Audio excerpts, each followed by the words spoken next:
Silks శ్రీరస్తు శుభమస్తు sale ప్రతి 25,000 రూపాయల కొనుగోలుపై ఒక గోల్డ్ కాయిన్ ఉచితం.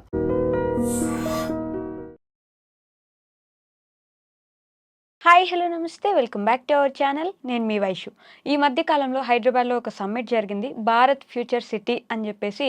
హైదరాబాద్ భారత్లో ఒక మంచి సిటీగా మారిపోతుంది. దీంట్లో ఇప్పుడు మన రియల్ ఎస్టేట్లో ఎన్ని ప్లాట్స్ కొన్నా ఎంత చేసినా ఫ్యూచర్ బాగుంటుంది అనుకుంటున్నారు. మరి అసలు భారత్ ఫ్యూచర్ సిటీ అంటే ఏంటి, దీనివల్ల పర్యవసానాలు ఎలా ఉండబోతున్నాయి, హైదరాబాద్ రూపురేఖలు ఏమైనా మారిపోతాయా అనే విషయం గురించి మాట్లాడడానికి ఈరోజు నాతో పాటు రియల్ ఎస్టేట్ ఎక్స్పర్ట్ శ్రీకాంత్ బాబు గారు ఉన్నారు. సార్తో మాట్లాడదాం. హలో సార్, నమస్తే. బాగున్నారా? సో అసలు భారత్ ఫ్యూచర్ సిటీ దేనికోసం పెట్టారు, దాని వెనుక ఉన్న ఉద్దేశం ఏంటి సార్? ఏమి లేదమ్మా, ఈరోజు మన హైదరాబాద్ పరిస్థితి చూస్తున్నాం. ఒక కోకట్పల్లి నుంచి ఇప్పుడు కనుక మనం స్టార్ట్ అయితే అమీర్పేట రావాలన్నా, లేదా దిల్సుఖ్ నగర్ నుంచి కోకట్పల్లి వెళ్ళాలన్నా మనకి ఎంతసేపు టైం పడుతుంది మన అందరికీ తెలుసు. ఈవెన్ మెట్రో మనం ఎంత లార్జ్ స్కేల్లో మెట్రో ఎక్స్పాన్షన్ జరిగింది. మెట్రో ఎప్పుడైతే వర్క్ స్టార్ట్ అయిందో రోడ్స్ అన్ని కూడా వైండింగ్ చేశారు. బట్ స్టిల్ ఈరోజు ట్రాఫిక్ మన కరోనా తర్వాత కనుక చూస్తే 2 కాదు 3 పెరిగింది.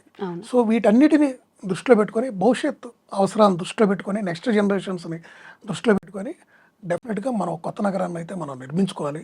ఇంకా ఇదే అమీర్పేట, ఇదే కోకట్పల్లిలో మనం ఇక ఉన్న పాత ఇళ్ళను పగలగొట్టేసి ఒక 4-5 ప్లాట్లుగా వాటిని మార్చి దాంట్లో పెద్ద పెద్ద ఐరైజ్ భవనాలు కట్టి మళ్ళీ అక్కడ ఒక 100 లేదా ఒక 500 ఫ్యామిలీస్ని అక్కడే కాంపన్సేట్ చేస్తే మనం డ్రైనేజ్ సిస్టమ్ కాదు, వాటర్ కానివ్వండి, సీవేజెస్ ఇవన్నీ కూడా మనం మెయింటైన్ చేయడం చాలా కష్టం.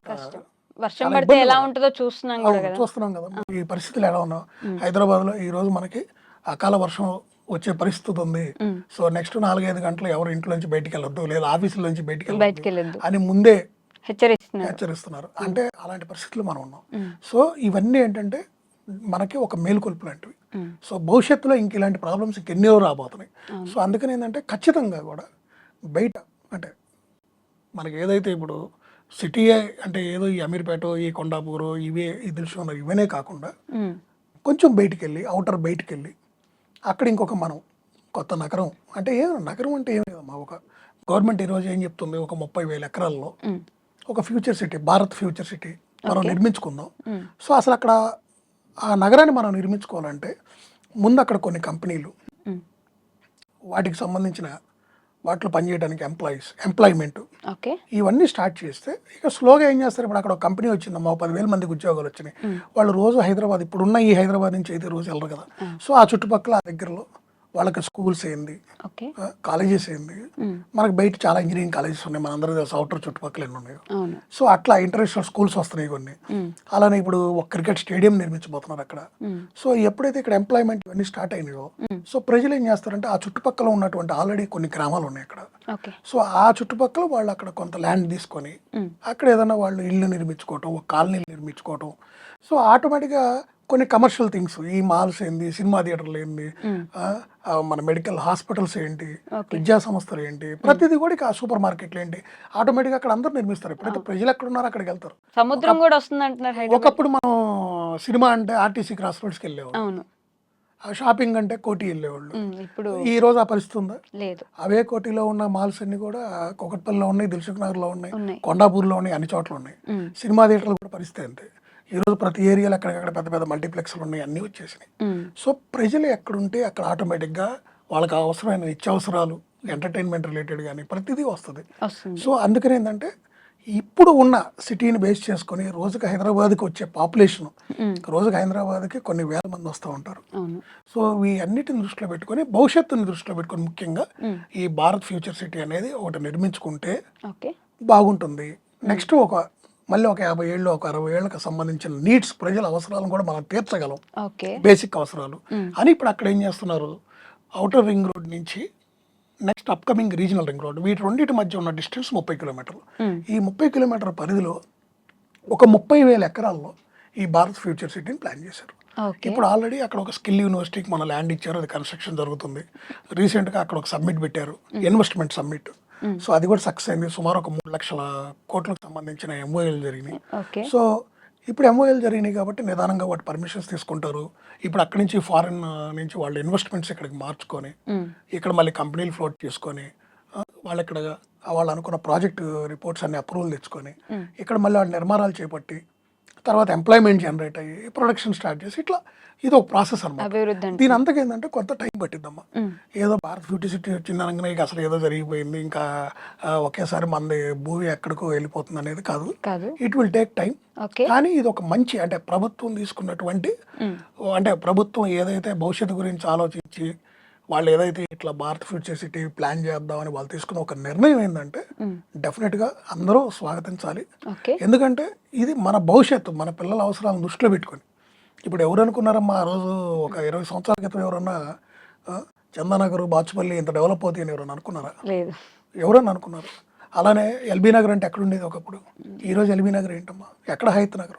సో ప్రతి ఏరియాలు కూడా భవిష్యత్తులో ఈ ఏరియా ఇంతవరకే డెవలప్ అయింది, ఇంతకు మించి పెరగదు, ఇక్కడ పబ్లిక్ ఉండరు, ఇక్కడికి రారు అని కాదమ్మా. ఓకే. సో డెఫినెట్గా హైదరాబాద్ అనేది ఒక మహానగరం, ఈ మహాసముద్రం లాంటిది. ఎంతోమంది వాళ్ళ ఉపాధి కోసం, ఉద్యోగ అవకాశాల కోసం, ఉద్యోగాల నిమిత్తం, పిల్లల చదువుల నిమిత్తం ఇలా రకరకాల కారణాలతో హైదరాబాద్కి వచ్చి ఇక్కడ వాళ్ళు స్థిర నివాసాలు ఏర్పరచుకొని సెటిల్ అయిపోతున్నారు. ఓకే. ఇక్కడ వాతావరణం పరంగా కానివ్వండి, అన్ని వాళ్ళ అవకాశాల పరంగా అన్నిటిని దృష్టిలో పెట్టుకొని. సో అందుకని ఏంటంటే ఈ భవిష్యత్ నగరం అనేది మన రాబోయే తరాలకి వాళ్ళ అవసరాలను తీర్చడానికి నిర్మిస్తున్నారు. సో ఇది కొంత టైం పడుతుంది, ఫేసుల వారీగా డెవలప్ అవుతుంది. ఓకే. మినిమం ఒక 10 ఏళ్ళు అయితే పడుతుంది. ఇదంతా మనం అనుకున్నంత ఫాస్ట్గా అయితే అవ్వదు. ఓకే. ఎందుకంటే ఇన్ఫ్రాస్ట్రక్చర్ డెవలప్ చేయాలి, తర్వాత కంపెనీస్కి ల్యాండ్ అలికేట్ చేయాలి, ప్రభుత్వ సంస్థలు కూడా కొన్ని అక్కడ మారుస్తున్నారు. ఇవన్నీ వాళ్ళు అక్కడ స్టార్ట్ అయ్యి ఈ నిర్మాణాలు పూర్తయ్యి అక్కడి నుంచి వాళ్ళు కార్యకలాపాలు స్టార్ట్ చేసి ప్రొడక్షన్ స్టార్ట్ చేసి ఇలా ఇది ఒక ఫేస్ కాబట్టి ఒక 10 ఏళ్ళను దృష్టిలో పెట్టుకొని డౌన్ ద లైన్ ఆ చుట్టుపక్కల ఎవరైనా ఇన్వెస్ట్ చేసుకుంటే డెఫినెట్గా మంచి రిటర్న్స్ వస్తాయి, దాంట్లో ఎటువంటి సందేహం లేదు. కానీ జనం అభిప్రాయం ఏంటంటే ఆల్రెడీ హైడ్రా అని ఒక పేరు మీద తీసుకొచ్చి ఉన్న ఇల్లులో లేకపోతే వాళ్ళు ఎప్పటి నుంచో కలలుగా సాకారం అనుకున్న ఇల్లును పడేసి ఇది హైడ్రాకు ఉంది అని చెప్పేసి తీసేస్తున్నారు. మేము ఉన్నది తీసేసి ఫ్యూచర్ జనరేషన్లో నువ్వు ఏదో ఇచ్చేది మాకు ఎందుకయ్యా, మాకు ఉండడానికి ఇప్పుడు ఇల్లు లేదు కదా అనే ఒక అభిప్రాయం జనాల్లో ఉంది. ఇక్కడ హైడ్రా అంటే అది ఒక డిఫరెంట్ సబ్జెక్ట్. హైడ్రా దేనికి తీసుకొచ్చారు? చెరువులు, నాలాలు ఇవన్నీ కబ్జాకు గురై. ఎందుకు కబ్జా గురైనాయి? హైదరాబాద్ మహానగరం అయిపోయింది. ఒక చిన్న గజం, ఒక గజం భూమి కూడా 13,500 ఉంటుంది, లక్షలు పలుకుతుంది. సో ఈ టైంలో ప్రతి ఒక్కళ్ళు, అది చిన్న పెద్ద మధ్యతరగతి ఎవరు కాదు, ఎవరు వదులుకోవట్లా. చిన్న ఆ గజం కాడే గొడవలు, ఎన్నో గొడవలు జరుగుతున్నాయి, ఎన్నో ఆక్రమణలు జరుగుతున్నాయి, ఎన్నో హత్యలు జరుగుతున్నాయి, ఎన్నో జరుగుతున్నాయి. సో వీటన్నిటిని దృష్టిలో పెట్టుకోవాలి. నేను అదే చెప్తాను. ఇవాళ హైడ్రా ఎందుకు తెచ్చారు? వాళ్ళ సిటీ అదే వర్షం వస్తే సిటీ మునిగిపోయే పరిస్థితికి వచ్చింది. కొన్ని కాలనీల్లోంచి ప్రజలు బయటకు రాలేని పరిస్థితి, నిత్యావసరాల కోసం బయటకు వచ్చి కొంతమంది నాలాలో పడిపోయి వాళ్ళ ప్రాణాలను కూడా కోల్పోయిన పరిస్థితి ఉంది. మనం ఇవన్నీ మనం టీవీలో చూసాం. సో వీటిని పరిరక్షించడానికి ఇప్పుడు జనరల్గా ఒక అప్పర్ ఏరియాలో పడినటువంటి వర్షం ఒక న్యాచురల్ ఫ్లోలో వచ్చి ఆ కింద ఉన్నటువంటి ఆ చెరువు లేదా అక్కడ ఉన్నటువంటి నాలాలో నుంచి ఆ నీళ్ళు అలా ప్రవహించుకుంటూ ఎక్కడో చెరువు అక్కడ బయటికి వెళ్ళిపోతుంది. కానీ ఇవన్నీ ఎప్పుడైతే ఆక్రమణలకు లోనైపోయినాయో ఈ చెరువులన్నీ మాయమైపోయి అక్కడ కూడా అపార్ట్మెంట్లు కట్టి వర్షం వచ్చినప్పుడు అపార్ట్మెంట్లు మునుగుతున్నాయి. సో వీటిని పరిరక్షించడం కోసం తీసుకొచ్చింది హైడ్రా. స్టార్టింగ్లో దీని గురించి ప్రజలకు అవగాహన లేదు. వాళ్ళు ఏకాడికి మనం ఆక్రమించుకున్నాం, వాటికి రిజిస్ట్రేషన్లు లేవు, నోటరీలు అయినా కొనుక్కున్నారు, లోన్లు రాలేదు అయినా కొనుక్కున్నారు. వాటిని కూల్చినప్పుడు వాళ్ళకి డెఫినెట్గా వాళ్ళు కాదు మనకైనా ఆ పరిస్థితులు ఉంటే బాధపడతాం. కానీ ఈరోజు ప్రజలు కూడా తెలుసుకున్నారు హైడ్రా వల్ల వాళ్ళకి ఎన్నో ఉపయోగాలు. ఎన్నో ప్రైవేట్ వెంచర్లు ఇట్లానే ఆక్రమణకు గురైనటిని కూడా ఈరోజు హైడ్రా దగ్గరుండి ఎవరైతే ఆక్రమించారో వాళ్ళ చేతి నుంచి వాటిని విముక్తి చేసి సామాన్య ప్రజలు ఎవరైతే కొనుక్కున్నారో వాళ్ళందరికీ ఇస్తున్నారు. ఈరోజు హైడ్రాని ప్రజలందరూ కూడా విశ్వసిస్తున్నారు. ఆ రోజు తెలియలేదు, మాకు నష్టం జరుగుతుంది అనుకున్నారు. ఈరోజు హైడ్రా అంటే ఏంటి, దానివల్ల మాకు ఉపయోగాలు ఏంటి, ఇది ప్రభుత్వం ఎవరు మంచి కోసం తీసుకొచ్చిందో వాళ్ళకి అర్థమవుతుంది. ఎన్నో చెరువులు, ఎన్నో కబ్జాకు గురైన చెరువుల్ని పునర్జీవం ఇచ్చారు, కలగళ్ళలా చేశారు. సో ఇది ఒక మంచిది, మనందరం అభినందించాలి. ఇప్పుడు కొన్ని మంచి పనులు జరుగుతున్నప్పుడు డెఫినెట్గా 90% ప్రజలకు మంచి జరిగితే ఒక 10% ప్రజలు సఫర్ అవుతారు. ఎవరు సఫర్ అవుతారు? తెలియక మోసపోయిన వాళ్ళు, తెలిసి తక్కువకి వస్తుందని ఆశపడిన వాళ్ళు, వీళ్ళకి ఎఫెక్ట్ అవుతుంది. సో అది డెఫినెట్గా తప్పదమ్మా. ఇప్పుడు 90 మందికి మంచి జరగాలంటే ఇప్పుడు పెద్ద హైవే వస్తే ఎంతమంది మంచి అయింది, ఎంతమందికి రోడ్ యాక్సిడెంట్లు తగ్గుతాయి, కనెక్టివిటీ ఎంత ఫాస్ట్గా ఉంటుంది. ఈరోజు విజయవాడ హైదరాబాద్ హైవే ఉంది, 4 గంటల విజయవాడ వెళ్ళిపోతాం. ఒకప్పుడు అదే విజయవాడ హైవే 4 లైన్ లేని రోజు హైదరాబాద్ రావాలంటే 9 గంటలు పట్టేది. ఎన్ని ప్రాణాలు పోయి ఉంటాయి హైవే మీద యాక్సిడెంట్లు జరిగి. సో మరి ఆ హైవే ఎక్స్పాన్షన్లో భూమిని పోయినప్పుడు భూములు కోల్పోయిన కొంతమంది బాధపడి ఉంటారుగా. మా భూములు పోయినాయి అని. వాళ్ళు నష్టపరిహారం వచ్చినా కూడా బాధపడతారుగా. అంతే. కానీ ఈరోజు ఎన్ని ప్రాణాలు నిలబడుతున్నాయి, ఎంతమందికి ఉపయోగం, ఎంతమంది భూములు విలువలు పెరిగినాయి ఆ హైవే వల్ల. సో ఇట్లా మంచి కూడా ఉంటుందమ్మా, మనం అన్నీ చూడాలి. అలానే ఇప్పుడు హైడ్రా అనేది ఆ రోజు ఒక కొత్తగా వచ్చినప్పుడు వాళ్ళు తీసుకున్న చర్యల వల్ల కొంతమంది ఇబ్బంది పడతాం, దాన్ని మీడియా కూడా హైలైట్ చేసి చూపించడం వల్ల జరిగిన కొంత డ్యామేజ్ తప్పితే అది కేవలం 6 నెలలు మాత్రమే జరిగినటువంటి ఒక నష్టం. ఓకే. తర్వాత ప్రభుత్వ నిర్ణయాన్ని అందరూ హర్షిస్తున్నారు. ఈరోజు దాంట్లో హైడ్రా కింద పనిచేసే టీము అంతా పెంచేశారు. హైడ్రాకి ఈ రోజుకి ఎన్నో కంప్లైంట్లు వస్తున్నాయి. మా కాలనీలో ఈ పార్క్ ఆక్యుపై చేశారు, ఇక్కడ ఈ చెరువును కబ్జా చేశారు, ఇక్కడ ప్రైవేట్ వెంచర్ ఉంది, మా ఈ ప్లాట్లు ఉన్నాయి, మేము ఒక 200 మంది ప్లాట్ ఓనర్స్ ఉన్నాం, మా వెంచర్ని ఒకడు వచ్చి కబ్జా చేశాడు, ఓ ఫంక్షన్ హాల్ కట్టాడు అంటే వెంటనే వెళ్ళి వాళ్ళు డాక్యుమెంట్స్ అన్ని పరీక్షించి అన్ని కరెక్ట్గా సక్రమంగా ఉన్నప్పుడు వాళ్ళకి నోటీసులు ఇచ్చి వాళ్ళ మీద చర్యలు తీసుకుంటారు. కానీ దీనివల్ల రియల్ ఎస్టేట్ ఏజెంట్లు చాలా మంది ఒక 6 నెలలేనమ్మా జరిగింది, ఒక 6 నెలలే. ఇప్పుడు అంత బ్రహ్మాండంగా ఉందమ్మా, హైడ్రాని అందరూ కూడా స్వాగతించారు, ఈరోజు హర్షిస్తున్నారు. సో దానివల్ల అయితే నష్టం లేదు. అంటే ప్రస్తుతానికి రియల్ ఎస్టేట్ పడిపోవడానికి అదొక కారణం కదా హైదరాబాద్. ఇప్పుడు హైదరాబాద్లో రియల్ ఎస్టేట్ మళ్ళీ పుంజుకుందమ్మా.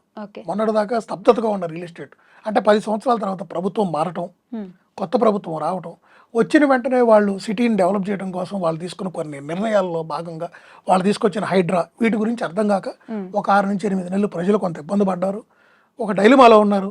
ఇది రైట్ టైం అయినా, డబ్బులు పెట్టొచ్చా, పెట్టిన డబ్బులకి ఏమవుతుంది ఏంటి అని రకరకాల సందేహాలు ఉన్నాయి.